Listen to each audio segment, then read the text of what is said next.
tiba-tiba kedengeran dari atas kepalanya muncul suara kayak suara anak ayam. Jadi ini ada cerita dari, sebut aja namanya John. Dia tinggal di salah satu kota yang ada di Jawa Barat bareng sama ibu dan abangnya. Rumahnya 2 lantai, lumayan besar tapi agak tua. Di rumah itu ada 3 kamar. 1 buat kamar ibunya, 1 di lantai atas kamar buat abangnya, dan 1 lagi di lantai bawah itu buat si John. Tapi udah 4 tahun terakhir kamarnya si John ini dijadiin gudang. Jadi semenjak 4 tahun terakhir sampai sekarang si John ini tidur di ruang tamu, di sofa.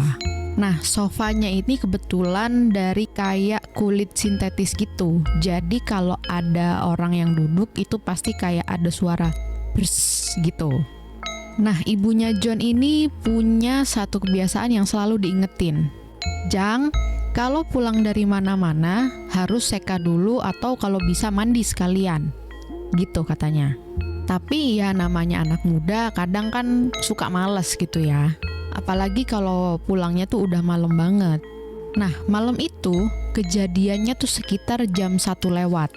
Waktu itu John pulang kerja terus mampir dulu buat nongkrong sama teman-temannya di warung kopi gitu.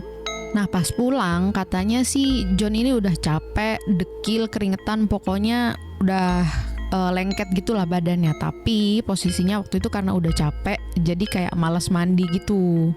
Nah, si John ini cuman taruh tas, terus nyolokin HP-nya ke charger, terus langsung rebahan sambil scroll-scroll TikTok gitu katanya.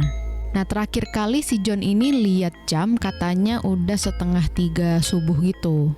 Nah, pas mulai merem, katanya tiba-tiba John ini ngerasa hawanya jadi kayak beda gitu. Suasananya aneh katanya. Gerah. Tapi bukan gerah karena cuaca, jadi kayak sesek pengap, terus bikin napas jadi berat gitu loh.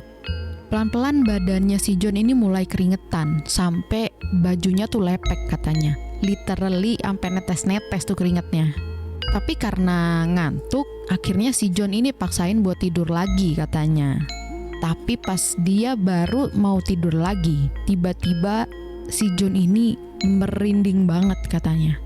Dan merindingnya tuh bukan merinding biasa katanya, kayak dari ujung kepala sampai ujung kaki itu kayak beret gitu. Jadi kayak berulang gitu loh. Jadi kebayang kan kalau kita merinding sebadan-badan tuh kayak beret.